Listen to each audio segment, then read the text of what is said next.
Now, what it means for India? Let's talk about the Indian context. So, Russian invasion in Ukraine has far-reaching consequences for India. So, India के लिए बहुत ज़्यादा important development है to watch out for. मैंने कहा ना, India is caught in a catch-22 situation. क्यों? क्योंकि ना वो यूक्रेन को सपोर्ट कर सकता है, ना वो रशिया को सपोर्ट कर सकता है, ना वो यूक्रेन को अपोज कर सकता है, ना वो रशिया को अपोज कर सकता है. तो ये तो फंस गए, इधर भी नहीं जा सकते, उधर भी नहीं जा सकते. तो बेस्ट है चुप रहें. अब चुप रहने से क्या सॉल्यूशन होगा? इंडिया को अपने डिप्लोमेटिक बिहेवियर, अपने डिप्लोमेटिक स्ट्रैटेजी, अपने डिप्लोमेटिक रिलेशंस और अपने डिप्लोमेटिक सिक्योरिटी कंसर्न्स को रीविजिट करना पड़ेगा. क्यों? क्योंकि 90s के बाद, 1990s के बाद जब से लिबरलाइजेशन हुआ, India moved more towards the US and away from Russia. India and Russia were collaborators. वो दोनों एक साथ कोलैबोरेट करते थे. लेकिन 90s के बाद India started to move towards US and away from Russia. अब रशिया का हिस्ट्री जो है वो बहुत फेवरेबल नहीं है. क्यों? क्योंकि कहने के लिए रशिया आपका दोस्त था, बहुत बड़ा दोस्त था. लेकिन 62 में जब चाइनीज इन्वेजन हुआ इंडिया में, तो रशिया ने हाथ खड़े कर दिए. क्यों? क्योंकि दोनों कम्युनिस्ट कंट्री थे. तो एक कम्युनिस्ट कंट्री दूसरे कम्युनिस्ट कंट्री के खिलाफ कैसे खड़ा हो? और इंडिया रशिया का दोस्त था, तो इंडिया के खिलाफ भी नहीं खड़ा हुआ, ना इंडिया के खिलाफ खड़ा हुआ और ना इंडिया के सपोर्ट में खड़ा हुआ. नतीजा क्या हुआ? इंडिया वो वॉर 62 का बुरी तरह से हार गया. क्यों? क्योंकि उसको उम्मीद थी रशिया से, और रशिया ने कहा कि वो क्योंकि कम्युनिस्ट कंट्री है तो हम चाइना के अगेंस्ट में तो नहीं जाएंगे, लेकिन हम चाइना के फेवर में भी नहीं आएंगे. तो न्यूट्रल हो गया. अब न्यूट्रल होने का रिजल्ट ये हुआ कि चाइना बहुत पावरफुल था, इंडिया उतना पावरफुल नहीं था. इंडिया को मदद की जरूरत थी, और वो मदद करता कौन? क्योंकि इंडिया यूएस के ब्लॉक में था नहीं, इंडिया रशियन ब्लॉक में था, और रशिया ने चाइना के कारण मदद नहीं की. तो हिस्ट्री में ये क्लियर है कि जब बात चाइनीज होगी तो रशिया आपके साथ खड़ा नहीं होगा. चाइना के अलावा कोई और होगा तो शायद रशिया खड़ा हो जाए. लेकिन 90s के बाद इंडिया ने सिस्टमैटिकली अपनी डिप्लोमेटिक पोजीशन चेंज की और इंडिया यूएस ब्लॉक का हिस्सा धीरे धीरे बनता चला गया. जब से अफगानिस्तान डेवलपमेंट हुआ है तब से you have been forced to think कि क्या ये strategy completely to be on a US side is correct. Because चलिए कम से कम न्यूट्रल तो था ना रशिया. आज तो वो न्यूट्रल भी होगा कि नहीं होगा इस पर भी शक है. जब आपका दोस्त था तब तो वो न्यूट्रल था, आज आपका दोस्त है यूएस. आप रशिया के साथ अपने रिलेशंस उतने स्ट्रांग नहीं है जितने कल थे. आप कह भले ही लें कि हमारा हिस्टोरिकल टाइज है और वो हमारा दोस्त है, बट हकीकत यह है कि रशिया जिसने कभी पाकिस्तान को हेल्प नहीं की, कभी पाकिस्तान के फेवर में एक भी वर्ड नहीं बोला, जब भी कोई कुछ इशू हुआ दो कंट्री ने विटो किया आपके फेवर में, एक फ्रांस और दूसरा रशिया. आज रशिया पाकिस्तान के साथ डील कर रहा है, पाकिस्तान से बात कर रहा है, जो रशिया कभी पाकिस्तान से बात करने को तैयार नहीं था. अमेरिका पाकिस्तान को हेल्प कर रहा था, रशिया आपको हेल्प कर रहा था. लेकिन चाइनीज इन्वेजन में रशिया न्यूट्रल हो गया. अब हमारा नेबर तो चाइना है, हमारा नेबर तो यूएस है नहीं. तो अब हमारे सारे कंसर्न तो चाइना से जुड़े हुए हैं. एक तरफ चाइना है, एक तरफ पाकिस्तान है. आपको इस कॉन्टेक्स्ट में इंडियन सिक्योरिटी को देखना पड़ेगा, इंडियन डिफेंस प्रिपेयर्डनेस को भी देखना पड़ेगा. तो रशिया आपका उतना बड़ा दोस्त अब नहीं है जितना पहले था, नंबर वन. चाइना आपका दोस्त बना नहीं है, चाइना आपका दुश्मन है जैसे पहले था. पाकिस्तान आपका दुश्मन था और आज भी है. यूएस आपका दोस्त था या बन गया था, लेकिन यूएस कमजोर हो गया. तो फिर आप कहां हैं? आपको एक पूरा स्ट्रैटेजी को दोबारा सोचना पड़ेगा, एक अपने स्ट्रैटेजी को फिर से रिफ्रेश करना पड़ेगा. क्यों? क्योंकि वर्ल्ड ऑर्डर चेंज हो रहा है.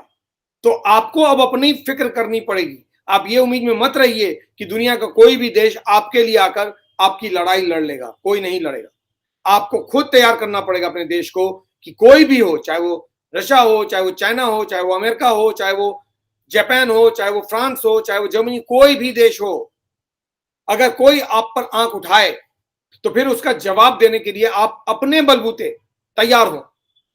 आज हम तैयार नहीं हैं, इसलिए बिगर कंसर्न है. You are neither here nor you are there. Neither you are too close to Russia and now you cannot be too close to US because US has diminished. US powers is diminishing. US की authority सवालों में है, फिर आप सारे पत्ते US पे लगा देंगे, it's not going to work. So mister Narendra Modi has his job cut out. ऐसे वक्त में जब चाइना लगातार मजबूत होता जा रहा है और वर्ल्ड ऑर्डर चेंज हो रहा है, रशिया मजबूत हो रहा है, अमेरिका कमजोर हो रहा है, अब आपको सोचना पड़ेगा कि आपकी स्ट्रेटजी क्या है. क्योंकि अगर आपने अपनी स्ट्रेटजी आज नहीं तय की, आपने खुद को आज तैयार नहीं किया, तो कल हम बड़ी परेशानी में पड़ सकते हैं.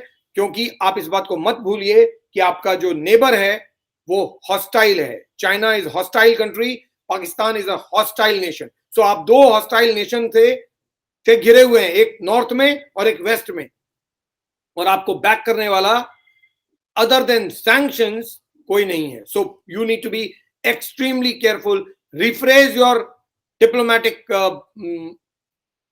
strategy and think how you can secure like the way Israel is securing. Israel चारों तरफ से इस्लामिक कंट्रियों से घिरा हुआ है, लेकिन उसके बावजूद भी वो इतना मजबूत है कि खुद को इन सब से ज्यादा पावरफुल करके बैठा हुआ है. आपको वैसा कुछ सोचना पड़ेगा जैसा इजराइल सोच रहा है. क्यों? क्योंकि आप भी तो परेशानियों में घिरे हुए हैं. आपको इससे मजबूत होकर इतना मजबूत होना है कि कोई आप पर आंख भी नहीं उठाए. आज आप पहले से बेहतर हैं. 62 और आज में बहुत फर्क है. 1962 यू वर वेरी वीक. आज आप उनको धक्का मार देते हैं, आप उनको पीछे धकेल देते हैं. Doklam is an example of that. But ये तो एक कहानी है. आपको ऐसी और कहानियां बनानी पड़ेगी. आपको और ज्यादा मजबूत करना पड़ेगा. Because you are living in a adverse situation. India is caught in an extremely adverse scenario. और यूक्रेन की जो सिचुएशन है वो इंडिया के लिए वार्निंग है. It's a signal that you need to wake up and start preparing for a better tomorrow. Because आज आप सिक्योर नहीं हो, आपको सिक्योर करने की जरूरत है.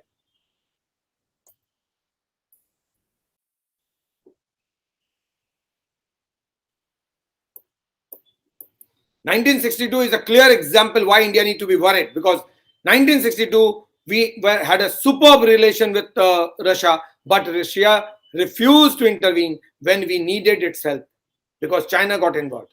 तो आज के टाइम में रशिया बिल्कुल कुछ नहीं करेगा. आप ये भी उम्मीद कर सकते हैं कि बल्कि रशिया हो सकता है चाइना को हेल्प कर दे और आपको ना करे, लेकिन रशिया आपको मदद करेगा अगेंस्ट चाइना, ये बहुत मुश्किल नजर आता है. ऐसे में आपके पास ऑप्शंस क्या है? आपके पास ऑप्शंस, आपको खुद को ज्यादा मजबूत और ज्यादा मजबूत बनाने की जरूरत है. और वो सारे एलिमेंट्स जो सवाल उठाते हैं एक्स चीज पर, वाई चीज पर, इस सरकार पर, उस सरकार पर, आप पहले देश के बारे में सोचिए. इस देश के सिक्योरिटी के बारे में सोचिए. ये देश है तब आप हैं. अगर देश नहीं तो फिर आप नहीं. तो ऐसे में गवर्नमेंट जो कुछ भी कर रही है उसको बैक करना जरूरी है. इसलिए नहीं कि आपके उनसे पॉलिटिकल डिफरेंसेस हैं या आइडियोलॉजिकल डिफरेंसेस हैं. No, only for the security reason, only for your own safety you need to back the government, because we are not in a very comfortable scenario. हम लोग कंफर्टेबली प्लेस्ड नहीं हैं. तो अगर इस वक्त आप गवर्नमेंट पे सवाल उठाते चले जाएंगे तो गवर्नमेंट उन सवालों में उलझ जाएगी और इन चीजों पर ध्यान नहीं देगी. Focus should be extremely clear that India has to strengthen its defence preparedness.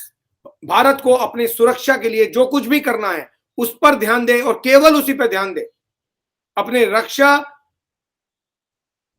तैयारी को बेहतर करे, उसके लिए जो कुछ भी खरीदना है वो खरीदे, पैसों को खर्च वहां करे, क्योंकि आप सिर्फ खुद को मदद कर सकते हैं. आपकी मदद कोई नहीं करेगा. अगर कोई मदद कर सकता है तो केवल आप खुद अपनी मदद कर सकते हैं. वो लोग जो सवाल उठा रहे हैं लगातार, वो लोग जो बार बार आइडियोलॉजिकल और पॉलिटिकल डिफरेंसेस के कारण गवर्नमेंट को रन डाउन करते हैं, चाहे वो ये गवर्नमेंट हो चाहे कोई और गवर्नमेंट हो. कल कोई और गवर्नमेंट थी, आज ये गवर्नमेंट है, कल कोई और होगी. Think about the nation, let this country prepare itself better. और वो तब होगा जब सब लोग एक साथ होंगे. Take Ukraine as a warning signal. Warnings बताकर, परेशानी बताकर नहीं आती है. आप पहले से तैयार हो. Prevention is better than cure. We all know that कि पहले तैयारी कीजिए तो बेहतर है. अब पछताए होत क्या जब चिड़िया चुग गई खेत. तो ये सिचुएशन नहीं आना चाहिए. उसके लिए आपको तैयारी करनी जरूरी है. सवाल उठाना बंद कीजिए, सरकार की मदद कीजिए, गवर्नमेंट को स्ट्रांग कीजिए और इस नेशन को, इस देश को और मजबूत कीजिए. वरना हमारी सिनेरियो तो इजराइल जैसी भी नहीं है. इजराइल के अंदर वो सिनेरियो नहीं है जो इंडिया में है। इंडिया बहुत कॉम्प्लिकेटेड है इंटरनली भी। क्यों? हमारी पॉपुलेशन बहुत ज्यादा है, हमारे स्ट्रक्चर जो है सोसाइटी का वो डिफरेंट है, इजराइल की तरह नहीं है। तो फिर इजराइल के पास कुछ वीकनेस है तो कुछ स्ट्रेंथ भी है, लेकिन हमारे पास तो पॉपुलेशन का एक बहुत बड़ा बर्डन है। हमारे पास अलग अलग एथनिसिटी है, एथनिक लोग रहते हैं, अलग अलग स्टेट्स हैं, अलग अलग लैंग्वेज हैं, अलग अलग कम्युनिटी हैं, और सारे रहते हैं। इन सबको एक जगह लाकर खड़ा करना बहुत मुश्किल काम है, लेकिन बावजूद उसके हम लोगों ने किया है। तो हम इजराइल से भी कंपेयर नहीं कर सकते।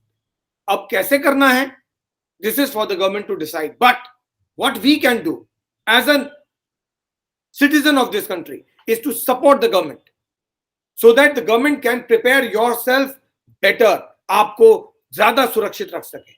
अब ये कहने के लिए हो सकता है कि आपको लगेगा कि maybe I am trying to exaggerate it, but no, exaggeration is better, overreaction is better than to take it easy. आप ओवर रिएक्ट कीजिए लेकिन तैयारी कीजिए। ओवर रिएक्ट करना कोई प्रॉब्लम नहीं है, लेकिन तैयारी में चूक बहुत बड़ी प्रॉब्लम है। आप तैयारी कीजिए। ये सब चीजें जो मैं कह रहा हूं वो इंपॉर्टेंट इसलिए हैं क्योंकि हमने देख लिया यूक्रेन में क्या हुआ। सारी दुनिया बोलती रही लेकिन आज कोई नहीं खड़ा है। यूक्रेन को रशिया पीट रहा है और यूक्रेन पिट रहा है, और यूक्रेन की बर्बादी पे पूरी दुनिया तमाशा देख रही है। Choice is ours. हमें चूज करना पड़ेगा कि हमें क्या करना है। इस देश को सुरक्षित करना है तो फिर सवाल उठाने कम करने पड़ेंगे और हेल्प ज्यादा करना पड़ेगा।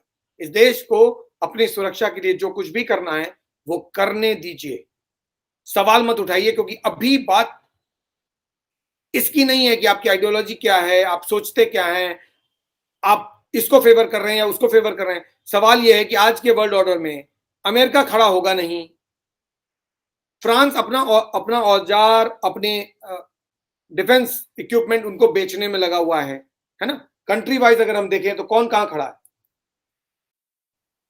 रशिया जो कल तक, यूएस जो कल तक which was calling shots till yesterday, जो कल तक हर चीज की अगुवाई कर रहा था, आज वो नहीं है।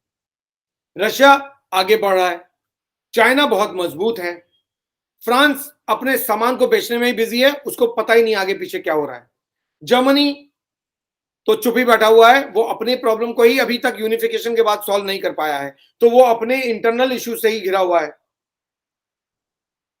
जापान और साउथ कोरिया वो अपने परेशानी में है, वो भी इतने बड़े पावर नहीं है कि वो कुछ कर लें। और यूएन तो एक म्यूट स्पेक्टेटर हो गया, स्टैंप, यानी एक वॉचडॉग हो गया है जिसका काम है देखते रहना, और जब जरूरत लगे तो बोले ये गलत है, जैसे धृतराष्ट्र करते थे, आंख बंद करके बैठे हुए थे और जो देखते थे बोलते ये क्या हो रहा है, लेकिन करते कुछ नहीं थे। यूएन की हालत धृतराष्ट्र की तरह हो गई है। यूएन देख तो सब कुछ रहे लेकिन कर कुछ नहीं रहे। यूएन को कुछ नजर नहीं आ रहा है। यूएन वो रशिया को वार्न भी नहीं कर पा रहा है। यूएन तो चाइना का भी वार्न नहीं कर पाया था, क्योंकि डब्ल्यूएचओ तो यूएन के अंडर में ही है ना।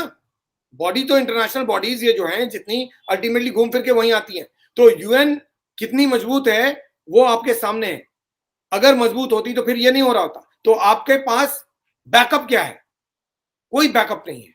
आप जो भी है आप खुद हैं, आप तैयारी कीजिए। So according to me, if you talk about Indian context, India needs to prepare itself extremely well now, because you cannot rely on anybody. You relied on the USSR and Russia ditched you. You are relying on US is becoming weaker and weaker and weaker. Here, whom do you want to rely on? France, Germany, Italy, Japan, South Korea, or China? None. So then what is the option you have? Prepare yourself better. That's all I wanted to share, because according to me, what is happening in Ukraine is bad, but what is more serious is the reaction of the world community.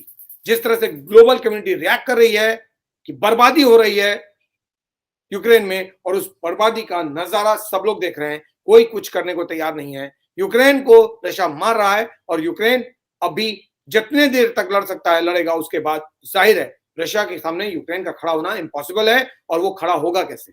साथ कोई नहीं दे रहा है। On that note, I take leave. Thank you so much for watching. Please do give your feedback on this video, because your feedback on this video is extremely important. अगर आपको लगता है कि मेरे व्यूज सही है और आप उससे इत्तेफाक रखते हैं तब भी लिखिए, और अगर आपको लगता है कहीं पर मेरा व्यू गलत है या आपका व्यूज उससे अलग है तो please also write, because I would like to listen to what is your opinion on whatever I have said. This was my way of looking at the way things stand today as far as Russian invasion of Ukraine is concerned.